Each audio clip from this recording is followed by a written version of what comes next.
بسم اللہ الرحمن الرحیم۔ میرے بھائیوں اور بہنوں، امید کرتا ہوں کہ آپ سب خیریت و عافیت سے ہوں گے۔ ملے ہیں آج ایک نئے ویڈیو کے ساتھ، اور آپ کو دعا دیتے ہوئے خوشیاں ہمیشہ آپ کے ساتھ ہو، غم اور پریشانی دکھ کبھی آپ کے قریب نہ آ جائے۔ میرے بھائیوں اور بہنوں، حروف ابجد میں سے ہم لفظ طا کے اوپر پہنچ آئے ہیں۔ آج میں یہ بتانے والا ہوں کہ لفظ طا اگر کسی بہن کے نام کے شروع میں یا بھائی کے نام کے شروع میں آ جائے تو وہی میرے بہنیں اور بھائی اپنے نام کا خود اندازہ، یا کوئی عامل بننا چاہتا ہے اور کوئی کسی کا استخارہ کروانا اسی سے چاہتا ہے۔ مثال کے طور پر آپ کے پاس کوئی خاتون آئی اور اس نے کہا کہ میرے بیٹے کا رشتہ نہیں ہو رہا، آپ ان کا حساب کریں۔ آپ نے ڈائریکٹ ان سے ان کا نام پوچھنا ہے۔ جب نام آپ کو وہ بتائے گی تو آپ نے فوراً ان کو بتانا ہے کہ آپ کے بیٹے کا نام کا سیارہ زہرا ہے، اگر طا اس کے نام کے شروع میں ہو۔ پھول اور مزاج اور پتر آپ نے فوراً ان کو بتانا ہے کہ آپ اپنے بیٹے کے لیے جو رشتہ دیکھ رہے ہیں اس کا مزاج دیکھیں، اس لڑکی کا، اس رشتے والے کا نام کیا ہے، وہ نام دیکھ کر آپ اس کی مزاج سے فوراً اندازہ لگا سکیں گے کہ ان کی شادی ان سے ہوگی یا نہیں ہوگی۔ ٹھیک ہے؟ تو اسی طرح اگر کوئی خاتون ہو، وہ اپنے بیٹی کے لیے رشتہ مانگنا چاہتی ہے کہ بیٹی کا رشتہ نہیں ہو رہا، آپ ان کو یہ بول دیں کہ دیکھیں رشتہ تو خواہ آیا ہوگا، مگر جس نام کے رشتے وہ آئے ہیں وہ نام آپ ان سے پوچھ لے، پھر کام بن جائے گا۔ نام ان سے پوچھ لیں اور آپ ان کو فوراً بتائیں کہ اس نام کا رشتہ اس کے لیے مناسب ہوگا یا نہیں ہوگا۔ آپ ان کو تسلی دے سکتے ہیں۔ تو اس لیے میرے بھائیوں اور بہنوں، آپ نے شادی کا استخارہ تو اس طرح کرنا ہے، جیسے میں نے بتا دیا کہ آپ لڑکے کا نام معلوم کریں، لڑکی کا نام معلوم کریں، ٹھیک ہے؟ دونوں کا مزاج دیکھیں، مزاج بنتا ہے تو ٹھیک ہے، بالکل صحیح، انشاءاللہ کام صحیح ہوگا۔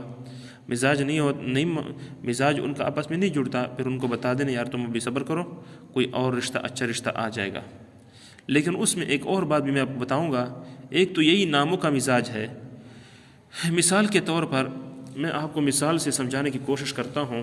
مثال کے طور پر کوئی نام ہے جس کے شروع میں، کوئی لڑکی ہے اس کے نام کے شروع میں طا آئی ہوئی ہے، یا لڑکا ہے، مثال کے طور پر طفیل ہے، ٹھیک ہے؟ اب طفیل ہو گیا، یہ لڑکے کا نام ہے۔ اب لڑکی کا نام جو ہے وہ آپ کوئی ایسا نام رکھ لے، مثال کے طور پر لڑکی کا نام ہم جو ہے نا وہ لڑکی کا نام عریشہ کہہ لیتے ہیں، عریشہ۔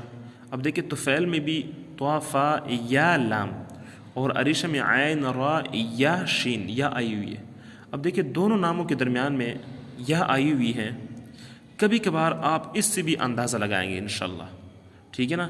یہ ذرا مشکل بات ہے، یہ میں آپ کو یہ سارے حروف ابجد سمجھا کر اس کے بعد انشاءاللہ جس دن حروف ابجد سارے ختم ہو گئے اس دن سے میں یہ بات آپ کو سمجھاؤں گا کہ جن بہنوں اور بھائیوں کا رشتہ ہونے والا ہے اور ان کے شروع میں لفظ طا نہیں ہے یا حروف ابجد ایک جیسے نہیں ہیں، ان کا مزاج نہیں بن پا رہا، تو آیا اس کے علاوہ بھی کوئی دوسرا طریقہ ہے جس سے ہم ان کے شادی کی جو ہے نا وہ استخارہ کر سکے؟ انشاءاللہ پھر میں آپ کو وہی طریقہ بتاؤں گا۔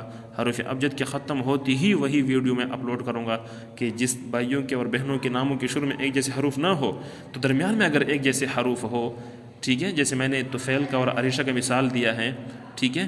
یا عائشہ اور شاہد ہیں، ٹھیک ہے؟ تو پھر اس کا کیا حساب ہوگا؟ یا فاطمہ ہے اور اس طرح علی ہیں، ٹھیک ہے؟ اس طرح حسنین ہیں اور حسن ہیں، اور آگے جو مطلب جو لیڈیز ہوگی، جو خاتون ہوگی، اس کا حسنہ نام ہے، محسنہ نام ہے، اس کی شادی کا کیا بنے گا؟ تو ان تمام کا انشاءاللہ حروف ابجد کے بعد ہی فوراً جو سب سے پہلے ویڈیو اپلوڈ ہوگی وہ میرے بھائیوں اور بہنوں کے سامنے وہ وہی ویڈیو ہوگی کہ جس میں ناموں کا اندازہ آپ لگا سکیں گے۔ اجازت چاہتا ہوں ہماری چینل کو ہمیشہ کے لیے اپنے پاس بیل آئیکن کا بٹن دبائیں تاکہ ہماری ویڈیو بر وقت آپ کے پاس پہنچ آ جائے، اور ہماری چینل کو سبسکرائب کیجئے، شیئر کیجئے اور لائک بھی کیجئے، اور کمنٹ میں اپنے مبارک رائے کا اظہار کیجئے۔ اجازت چاہتا ہوں، ملتے ہیں اگلے ویڈیو میں، تب تک اللہ حافظ۔